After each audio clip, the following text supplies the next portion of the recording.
오늘도 값없이 베풀어 주시는 하나님의 끝없는 은혜를 누리며 승리하는 꿈일의 모든 분들이 되기를 소망합니다. 오늘은 교회력으로 성령 감절기이기도 하고요. 또 감리교회에서는 평신도 주일로 지키는 그런 날입니다. 우리를 사랑하셔서 하늘 보좌를 내려놓고 이 땅에 내려오셨던 예수님, 또 자기에게 주어진 일을 다 마치고 나서 다시 살아나셔서 하늘로 올라가시면서 제자들에게 보혜사 성령을 약속해 주셨죠. 그 성령이 지금 우리와 함께하고 계십니다. 그 성령이 우리에게 오신 그날을 좀 기억하는 그런 절기가 이제 시작이 된 거고요. 또 감리기적으로 봤을 때에 감리교회 창시자인 존 웨슬리 목사님은요, 평신도들에 대한 마음이 굉장히 컸어요.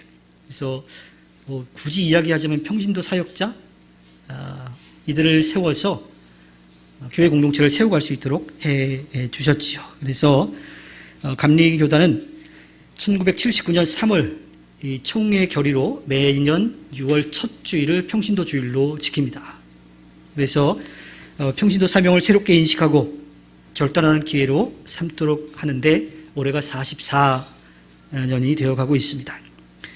우리는 웨슬리 목사님의 뜻을 따라서 하나님의 말씀을 듣고 깨닫고 또 그 사명을 감당해야 돼요.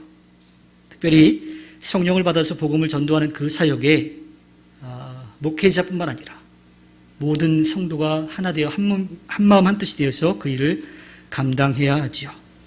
그래서 가난한 사람, 소외된 사람들을 돌보며 사회 구원을 위해서 힘써야 합니다. 우리 존 웨슬리 목사님의 정신을 잘 기억하고 또 새기면서 감리교인으로서 맡겨진 사명을 감당하기를 소망합니다. 오늘 말씀으로 들어가 보면요, 예수님께서 십자가에 못 박혀 돌아가신 이후에 제자들이 숨어 있는 이야기로 시작을 합니다. 그들은 유대 사람들이 예수님을 따르던 자신들도 잡아갈까봐 무서워서 숨어 있어요. 문을 다 걸어 잠갔다 그래요. 아무도 들어오지 못하도록 다 걸어 잠근 상태지요. 놀라운 가르침과 신비한 능력을 행하셨던 스승인 예수님, 그가 자신들이 보는 앞에서 끌려갔어요. 채찍에 맞았어요. 십자가에 못 박혀 돌아가셨어요. 무덤에 묻히는 것까지도 보았습니다. 그들의 실망감이 얼마나 컸을까요? 그들은 얼마나 두려운 마음이 들었을까요? 그렇게 두려움에 떨고 있던 제자들에게 다시 살아나신 예수님이 나타나셨습니다. 그리고 그들에게 말씀하시는데 너희에게 평화가 있기를 하고 인사를 건네십니다. 이 평화는요, 히브리어 샬롬, 또 헬라어 번역인 에이레네 이거죠. 그래서 그 뜻을 좀 살펴보면 간단하게 이야기하면 우리의 안녕이라고 하는 말과 크게 차이가 없습니다. 쓰임새도 비슷해요. 물론 거기에 우리가 존칭을 써서 친구들끼리도 안녕도 하고 안녕하세요 하고 윗사람에게 인사를 하기도 하죠. 잘 지내는지 평소에 쉽게 인사를 주고 받는 거예요. 예수님의 이러한 평범한 인사인데 죽음을 이기시고 다시 살아나신 예수님이 두려움에 떨고 있는 제자들 앞에 다시 이 인사를 할 때에 그들에게는 그 인사가 평범한 것 이상이 되어서 들려졌을 겁니다. 그것은 죄 때문에 멀어진 하나님과의 관계가 다시 회복되어지는 평화, 깨어진 관계가 회복되는 거지요. 그리고 또 죽음을 이겼으니 이제는 두려워하지 말고 담대하게 나아가라고 하는 평화를 가지라고 하는 위로와 격려의 주님의 말씀이 함께 담겨져 있기도 한 겁니다. 죽음을 이기시고 다시 살아나신 예수님은 제자들에게 귀한 일을 맡겨주십니다. 요한복음 13장 20절에 예수님은 십자가를 지시기 전에 제자들과 함께 마지막 식사를 하시면서 말씀하십니다. 내가 진정으로 너희에게 말한다. 내가 보내는 사람을 영접하는 사람은 나를 영접하는 사람이요, 나를 영접하는 사람은 나를 보내신 분을 영접하는 사람이다. 즉 예수님을 믿고 따르는 모든 사람들이 하나님께서 예수님을 보내신 것처럼 그들도 보냄을 받은 자라고 하는 말씀을 해주고 있습니다. 즉 믿음의 사람들이 하나님의 일을 감당하게 된다라고 말씀을 해주고 있죠. 그리고 그들에게 숨을 불어넣으시면서 성령을 받으라고 말씀을 하십니다. 이 숨을 불어넣는 이야기는 구약에도 한 2번 정도 나오죠. 창세기 2장 7절에 주 하나님이 땅의 흙으로 사람을 지으시고 그의 코에 생명의 기운을 불어넣으시니 사람이 생명체가 되었다. 에스겔 37장 9절에서도 그때에 그가 내게 말씀하셨다. 사람아, 너는 생기에게 대언하여라. 생기에게 대언하여 이렇게 일러라. 나 주 하나님이 너에게 말한다. 너 생기야, 사방에서부터 불어와서 이 살해당한 사람들에게 불어서 그들이 살아나게 하여라. 이 구약에 나오는 말씀은요, 생명이 없었던 존재에게 다시 생명을 부어주는 거예요. 그러니까 처음에 생기를 불어넣으시는 것, 또 죽은 자들이 다시 살아날 수 있게끔 생기를 불어넣어 주시는 거죠. 그런데 오늘의 말씀에서는요, 그냥 사람이 살아있어요. 살아있는 존재에게 사명을 불어넣어 주시는 거예요. 어떠한 사명이냐면 복음을 전하는 사명을 불어넣어 주시는 거지요. 하나님은 우리를 위해 이 세상을 만드실 때에 말씀하십니다. 창세기 1장 28절에 하나님이 그들에게 복을 베푸셨다. 하나님이 그들에게 말씀하시기를 생육하고 번성하여 땅에 충만하여라. 땅을 정복하여라. 바다의 고기와 공중의 새와 땅 위에서 살아 움직이는 모든 생물을 다스리라 하셨다. 우리가 살아갈 수 있는 모든 환경, 이 자연 환경을 잘 다스리도록 하나님께서 명령을 주셨습니다. 그리고 예수님이 이 땅에서 마지막으로 주시는 또 사명이 있죠. 마태복음 28장 19절과 20절에 그러므로 너희는 가서 모든 민족을 제자로 삼아서 아버지와 아들과 성령의 이름으로 세례를 주고 내가 너희에게 명령한 모든 것을 그들에게 가르쳐 지키게 하여라. 보아라, 내가 세상 끝날까지 항상 너희와 함께 있을 것이다. 예수님은 이 땅에서 예수님의 제자로서, 예수님의 증인으로서 복음을 전하고 제자를 삼으라고 하는 선교의 사명을 주신 거예요.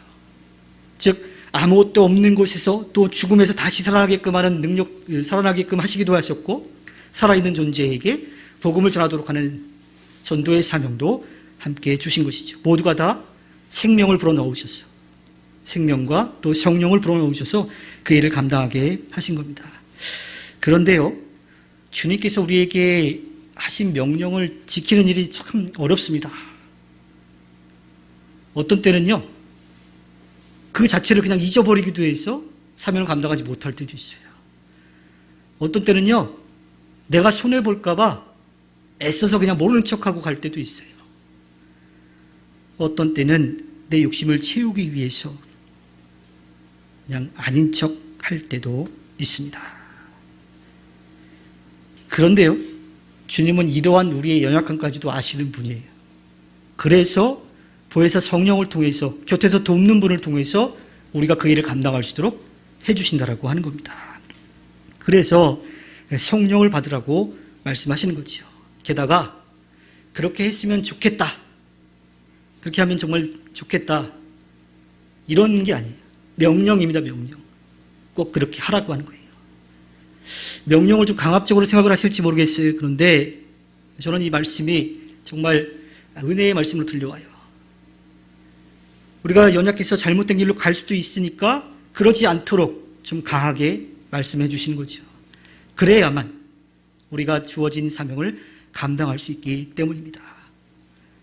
거꾸로 이야기하자면 성령의 능력에 도우심 없이는, 그 성령을 힘입지 않고서는 그 전도의 사명을 감당할 수 없다라고 하는 것도 분명하게 우리에게 알려주시는 겁니다. 예수님께서 약속하신 성령은요, 보혜사라고 하는데 다른 사람에게 도움을 베푸도록 곁에 부름받은 자, 그래서 변호사, 조력자, 위로자, 상담자, 친구, 이런 뜻으로 쓰입니다. 그리고 그러한 성령님을 우리에게 보내주신 거죠. 성경에 나온 보혜사에 대해서 좀 살펴보면요, 말씀이 좀 긴데요, 여러분들 한번 잘 들어보시기를 바랍니다. 요한복음 14장 16절과 17절에 내가 아버지께 구하겠다. 그리하면 아버지께서 다른 보혜사를 너희에게 보내셔서 영원히 너희와 함께 계시게 하실 것이다. 그는 진리의 영이시다. 성령은 그를 보지도 못하고 알지도 못하므로, 세상은 그를 보지도 못하고 알지도 못하므로 그를 맞아들일 수가 없다. 그러나 너희는 그를 안다. 그것은 그가 너희와 함께 계시고 너희 안에 계실 것이기 때문이다. 요한복음 14장 26절에 그러나 보혜사 곧 아버지께서 내 이름으로 보내실 성령께서 너희에게 모든 것을 가르쳐 주실 것이며 또 내가 너희에게 말한 모든 것을 생각나게 하실 것이다. 요한복음 16장 7절과 8절에 그러나 내가 너희에게 진실을 말하는데 내가 떠나가는 것이 너희에게 유익하다.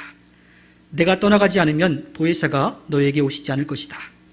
그러나 내가 가면 보혜사를 너희에게 보내주겠다. 그가 오시면 죄와 의와 심판에 대하여 세상의 잘못을 깨우치실 것이다.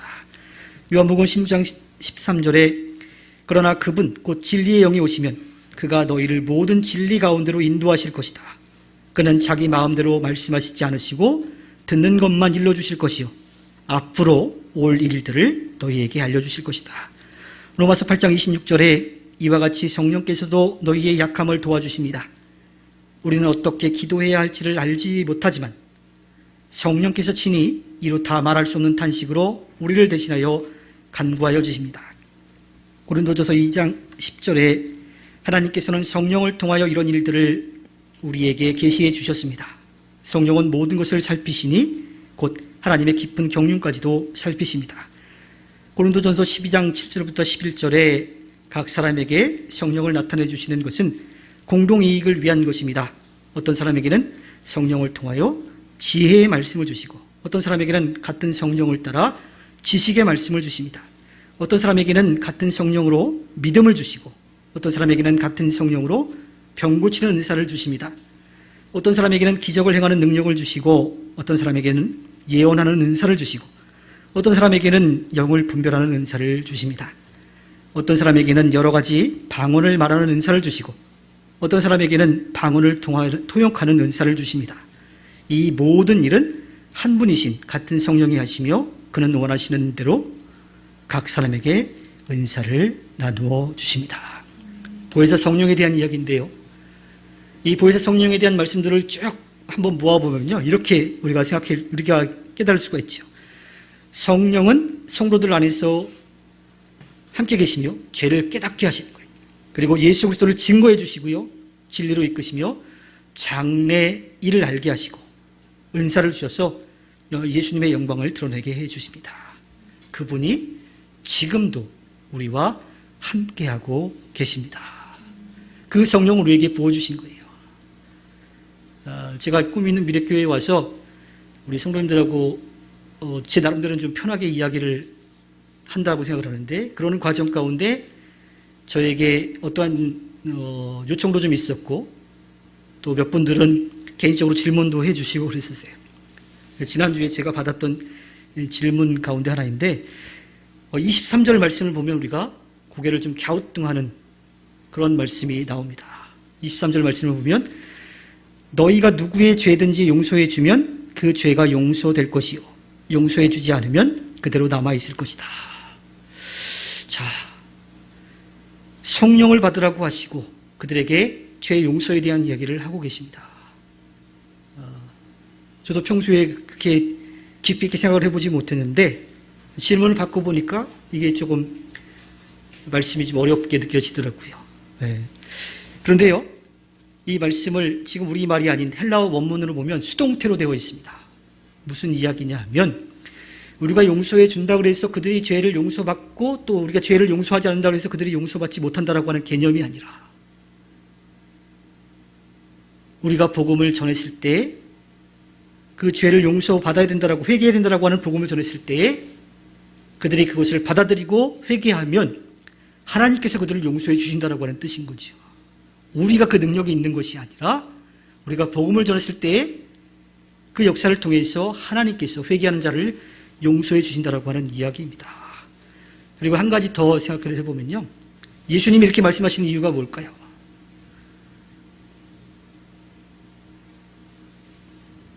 그들이 꼭 회개하고 죄의 용서를 받고 구원의 은혜를 누리기를 원하신다라고 하는 거예요. 우리에게 그렇게 말씀하시고 또 그 능력의 역사가 우리가 아니라 하나님을 통해서 이루어지는 것을 말씀해 주고 있는 거지요. 즉 우리에게 죄 용서할 수 있는 권한을 주신 것이 아닌 거죠. 다만 그렇게 용서될 수 있도록 우리 일을 통해서 그 일들을 이루시려고 하는 예수님의 말씀인 겁니다. 요한일서 2장 12절에 가면요. 자녀된 이 여러분 내가 여러분에게 이 글을 쓰는 까닭은 그의 이름으로 여러분의 죄가 용서함을 받았기 때문입니다. 라고 용서의 선언을 하고 있습니다.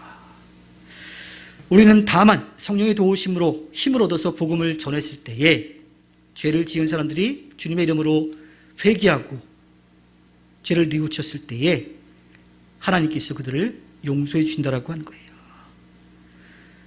감리교회 예배서에도 보면 죄의 고백과 용서의 선언이라고 하는 게 예배의 틀에 있습니다. 저희는 예배 가운데 이제 없지만 감리교회 예배서 가운데 그렇게 예배하도록 이렇게 좀 만들어 놓은 게 있어요.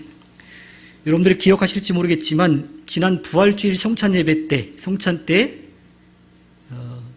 회개의 기도 시간이 있었습니다. 기억나시나요? 굳이 기억하지 않으셔도 괜찮습니다. 그리고 제가 여러분들이 회개의 기도를 하고 난 다음에 용서의 선언을 했어요.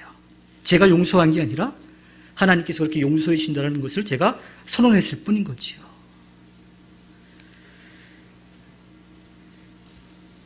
용서의 선언은요, 또 목회자에게만 주어진 것도 아닙니다. 목회자에게 주어져 있는 것, 특히 감리교회에서는 두 가지의 집례할 수 있는 그런 이제 권한이 주어지는 건데, 세례와 성찬, 그리고 뭐 말씀 선포도 이야기하는데요. 사실은 감리교회에서는 굳이 이야기하자면 목회자와 평신도를 이제 나눠서 생각을 하기도 하지만 평신도들도 분명하게 말씀을 선포할 수 있게끔 되어 있습니다. 그리고 감리교 올해 이번 주 평신도 주일에도 예배 자료들을 이제 와서 봤는데 연회 혹은 전국 장로님들, 평신도 단체장들이 말씀을 이렇게 주셔가지고 그 말씀으로 이제 전하는 것도 이제 권면하기도 했습니다.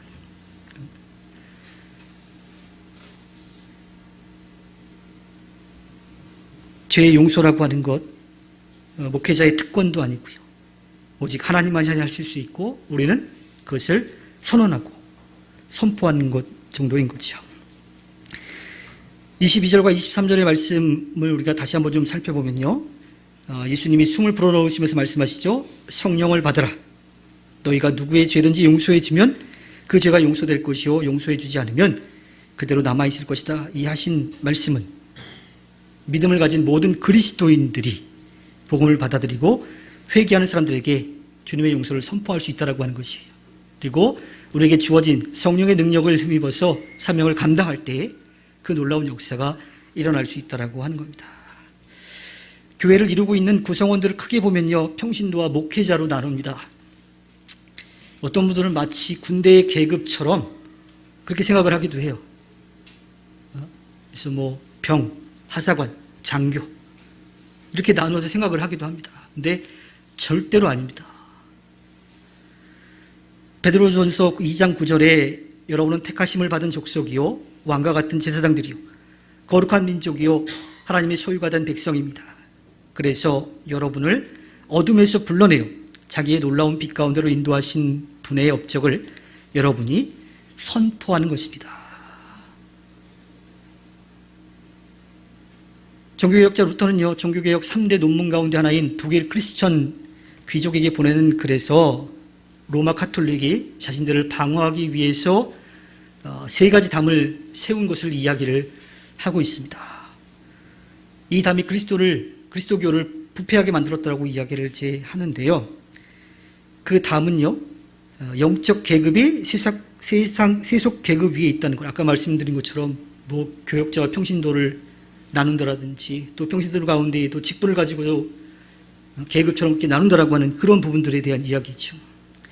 또 교회 외에 아무도 성서를 해석할 수 없다는 것. 그 당시에는 성경을 읽고 풀고 해석하는 데 있어서 그 목회자들에게만, 사제들에게만 주어지는 특권처럼 그렇게 여겼던 겁니다. 또 하나는 교회 외에 아무도 공의회를 소집할 수 없다는 것. 다 무엇을 이야기하냐면 성직자들이, 목회자들이 교회의 모든 것을 다 쥐고 있다라고 하는 것. 그래서 다른 소위 말하는 평신도들에게는 아무런 권한이 없는 것처럼 그렇게 했던 거예요. 그래 그 부분에 대해서 루터는 분명하게 이야기를 하고 있죠. 오히려 그 일이 교회를 더 부패하게 만들고 있다고 이야기를 합니다. 루터는 이에 대해서 직무의 차이는 있으나 신분의 차이는 있을 수 없다며 그 담이 허물어져야 된다고 주장을 합니다. 평신도와 목회자 또는 직분은요, 계급이 아니라 성령을 통해 각자에게 주어진 사명이 다를 뿐입니다. 우리가 아까 이 고린도전서 12장 7절부터 11절에 나왔던 그 말씀처럼 성령이 각자에게 필요한 대로 그 은사를 주셨을 뿐이지, 각자 주어진 일을 하는 게 다를 뿐이지 그것을 가지고 나눌 수 없다라고 하는 이야기입니다. 특별히 감리교회는요, 평신도 사역자를 통해서 그리스도의 몸된 공동체를 세워가는 교단입니다. 그래서 활동 부서도 좀 있기도 하고요. 특별히 감리교회 안에는 속회라고 하는 게 있죠. 저희도 같이 모이지 못할 때 좀 나눠서 해보기도 했었는데 또 잘 되는 데도 있고 또 잘 안 되는 것도 있긴 하지만 중요한 것은 목회자가 아무리 능력이 뛰어난다 하더라도요, 모든 교인들을 그렇게 1대1로 만나가지고 같이 가깝게 서로의 삶을 나누기가 참 어려워요. 물론 저희는 충분히 가능한데 제가 게을러서 저렇게 못하는 거긴 한데 다 할 수가 없으니까 평신도 사역자들을 세우는 거죠. 그래서 교회마다 좀 다르긴 하지만 감리교회 속회의 틀들을 보면 인도자가 있어요. 말씀을 좀 전할 수 있도록 잘 훈련된 분이 있고요. 속도원들을 잘 챙기고 함께 연락하고 모이는 시간들을 정하는 속장님이 계세요. 그리고 그 안에 그 속회를 이루는 속도원들이 있어서 그렇게 함께 하나님의 말씀도 나누고 함께 친교도 하고 함께 기도하는 거죠. 그리고 그렇게 모이는 과정 가운데 목회자가 알아야 될 부분들이 있으면 속장님을 통해서 이런 가정에 이러한 일들이 있습니다라고 조심스럽게 이야기를 해주면 목회자도 그것을 알고 함께 기도하고 또 신방이 필요하다면 신방을 하는 그런 과정들이죠. 감리교회는 그렇게 함께 기도하며 공동체를 세워가고 있습니다. 아까도 말씀드렸지만 꿈 있는 미래교회에 와서 몇 가지 요청도 있었고 또 질문들도 있었어요. 그 일들을 통해서 저도 좀 더 성숙해 갈 수 있는 그런 기회들을 얻는 것 같아요. 여러분들이 말씀을 읽어가면서 어려웠던 부분들이라든지, 물론 제가 다 모든 답을 가지고 있지는 못합니다. 저도 그것에 대해서 알고 있는 것도 있을 수 있고 또 좀 더 공부해야 될 것들도 있어요. 그렇게 해서 하나님의 말씀을 좀 더 가까이 알아갈 수 있도록 함께 힘썼으면 좋겠고요. 혹은 꿈 있는 미래교회를 세워가는 데 있어서 필요한 부분들이 있다면 함께 기도하면서 힘쓸 수 있도록 함께 이야기 나눠서 그렇게 좀 더 성숙해 가기를 소망합니다. 여러분들의 그러한 질문들 또 요청들을 보면서 저는 너무 감사해요. 여러분들이 꿈 있는 미래교회를 바르게 세워갈 뿐만 아니라 여러분들의 신앙을 지켜가기 위해서 힘쓰고 있다는 모습이 저에게는 보여졌기 때문이죠. 그리스도의 몸된 공동체인 교회는요, 누구 한 사람에 의해서 존재할 수 없습니다. 또 교회는 성령의 도우심으로 믿음으로 하나님의 사랑을 깨닫고 예수 그리스도의 증인과 제자로 이 땅에서 살아가는 성도들이 함께 세워갈 수 있는 거지요. 그렇게 할 수 있도록 예수님이 우리에게 보혜사 성령을 보내주신 것입니다. 우리는 언제나 그 성령을 의지하며 살아가야 합니다. 그러기 위해서 겸손히 성령을 의지해서 우리의 신앙을 바르게 세우고 또 하나님께서 우리에게 맡기신 귀한 일들을 하기 위해 힘을 모아야 합니다. 성령 강림절에 또 평신도 주일을 보내면서 우리의 마음속에 살아계신 성령을 의지하고요. 또 내가 그 사명을 맡은 자라고 하는 것을 꼭 기억하고 하나님의 뜻을 이루어가기를 소망합니다. 이것이 꿈 있는 미래교회로 보이는 분명한 이유입니다. 주님께서 꿈 미래 모든 분들에게 맡겨주신 복음을 전하는 귀한 일을 해내면서 이것이 직접 전도를 하든 삶의 모습 가운데 행하든 기도하든 복음을 전하는 일에 힘써서 하나님 앞에 기쁨을 드리는 삶 살아내시기를 주님의 이름으로 부탁드립니다. 기도하겠습니다. 이 시간